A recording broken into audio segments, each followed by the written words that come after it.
Okay, this video is Fiber Ain't Nothing But a G Thing, and it comes from this song, this rap song. This is Dr. Dre and Snoop Dogg, Snoop Doggy Dogg, and this name of their song is Ain't Nothing But a G Thing. It was a real popular song, I don't know, about 20 years ago or something.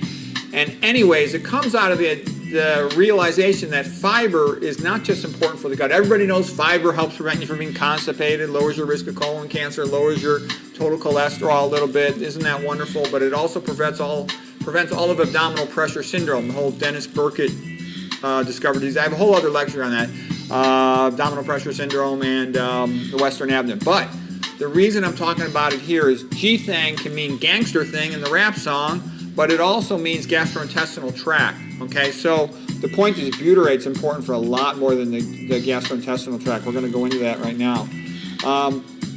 I had read papers in the past about butyrate not only producing tight junctions in the intestinal tract to prevent leaky gut and thus prevent autoimmune disease. That's the most common cause of autoimmune disease is leaky gut, increased intestinal permeability. But it also goes to the brain and helps maintain the blood-brain barrier. It helps the endothelial cells produce tight junctions so you don't get leaky blood-brain barrier, which also helps prevent dementia. So fiber doesn't just prevent you from being constipated, prevent all these abdominal diseases, it also helps prevent dementia. And it turns out I'm reading about the kidney barrier right now, the glomerulus.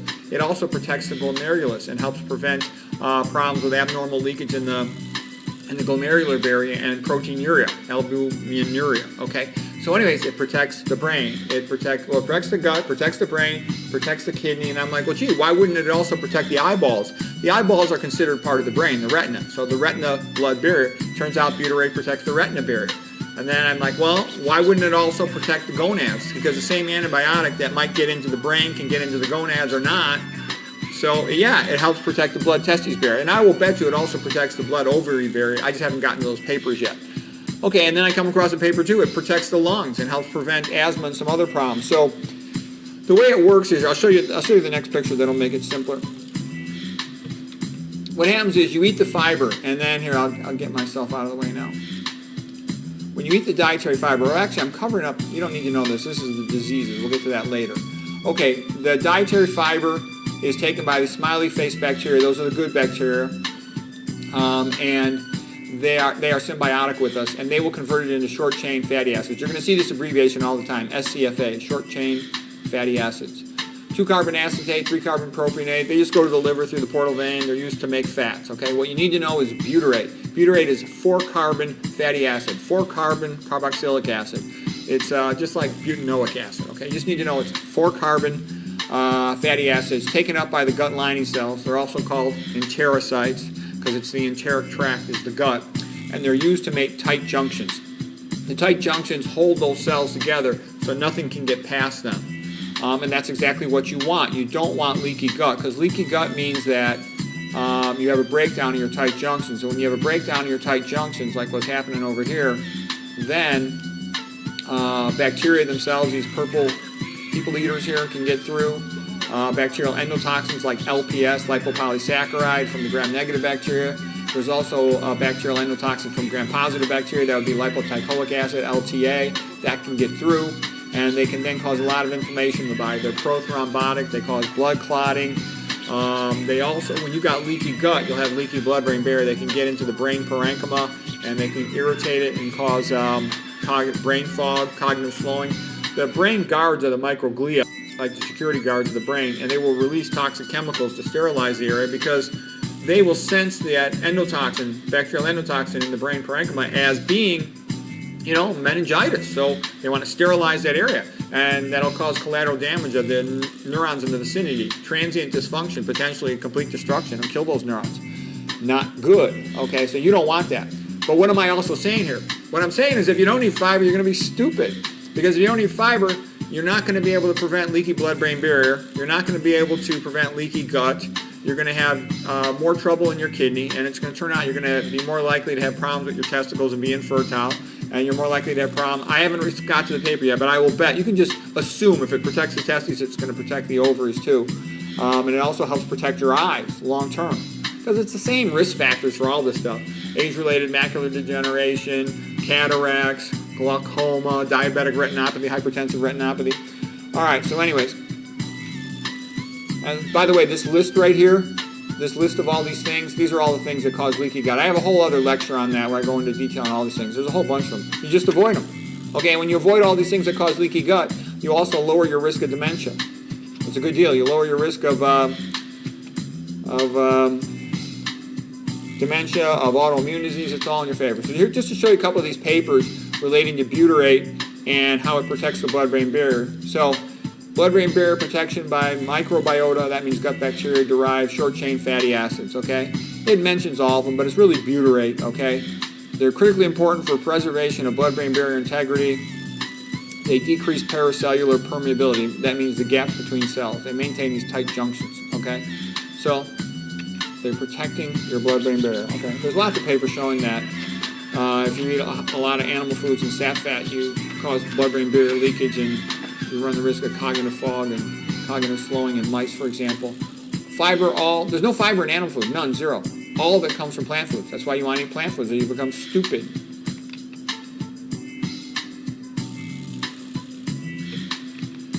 Okay, here's another paper about short-chain fatty acids ameliorate depressive-like behaviors of high fructose-fed mice by rescuing hippocampal neurogenesis decline and blood-brain barrier damage. So they help protect your neurons. That's a big deal. All right. I think they had a good Jeff Nelson over at VegSource had a good mnemonic. He says, "Fiber is life, pharma is death." Okay, it protects your brain cells. I mean, what more could you want? So bottom line, if you don't eat fiber, you're going to be stupid. That's why plant eaters are smarter than these meat and processed food eaters. Here's another paper, butyrate, connecting the gut-lung axis to the management of pulmonary disorders. And this talks about how butyrate has a protective effect on the lungs as well. So here's what I meant to. The dietary fibers taken up by the good gut bacteria, the ones that are in plant eaters, they make acetate and propionate. So 2-carbon fatty acid, 3-carbon fatty acid, those go to the liver for making other fatty acids, so the building blocks. And butyrate's the one that goes around and does all the good thing. It first of all is taken up by the intestinal epithelial cells, enterocytes, to make their tight junctions. Then the remainder gets into the blood, and it goes to the brain to help maintain the blood-brain barrier. It goes to the kidney to help maintain the endothelial cells of the glomerulus, the filtration part of the kidney within the nephrons for filtering the blood. It also travels to the lung, what's left over, and it helps protect the lungs and improve immune system function. Goes to the testicles, protects the ovaries. What more do you want? It's like fiber is not just for your abdomen, it's great for your whole body. And that's why, we should be eating a lot of fiber, not just the bare amount to get by. Dennis Perkins said we should have at a minimum around 50, grams a day. The average American's eating about 5 to 10 grams a day. That's why their health has become so sad and pathetic. I can tell you, my internal medicine friends will tell me every single one of their patients 60 and over is all cognitively slow. And I can tell you the vast majority of patients I see over 60 years of age are cognitively slow. Tons and tons of them. All right, so anyways, there's the good news. I think that's the last slide. Let me check here. Oh no, I got a couple more. Okay, so here is where I'm showing you the papers on the kidneys. So sodium butyrate. Now they want to give it as a medicine. That's what's funny. They take something that's natural. Just eat your fiber from eating plant foods and you'll be all set.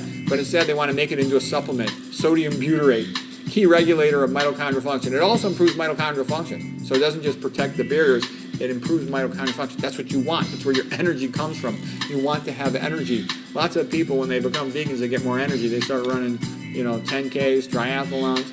Okay, it's good for the kidney endothelial cells and for mitochondria. Butyrate strengthens the endothelial barrier through increased expression of cadherin and claudin, the tight junctions. And it promotes mitochondrial biogenesis. And it also decreases the harmful effects of LPS, bacterial endotoxin. Yeah, there it is. What more do you want? That's what protects you. That protects your brain. It protects your kidney. So here's just an illustration from the paper. It helps the ECs, the endothelial cells. It helps maintain the endothelial barrier. It helps the mitochondria to grow and divide. So you get more mitochondria, more energy. And it prevents the effects of lipopolysaccharide. Okay, so like Hippocrates said, all disease begins in the gut. And, it wasn't too far off.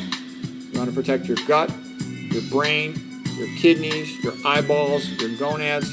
Fiber's where it's at. So it's really worth eating it out. There's other things that can cause leakage of blood-brain barrier, but we're not going to get into that right now. I had a separate lecture on that. Oh, here's the article I thought was funny, talking about how butyrate protects against diabetic retinopathy. And they were talking about how butyrate is protective against, it maintains the blood-retina barrier. But what was funny was they said, oh, butyrate, it's so wonderful. we should look into making this as a food supplement. No, you don't need a food supplement. Just eat the plant foods and get your fiber. They always want to say we can make this into a drug because that helps you get published. You say, we can come up with a drug. Yeah, put that in our journal. You know, if you just say eat your fiber, no one cares about that. You might not even get it published. So anyways. Okay, yeah, that's all I got. I hope that was helpful.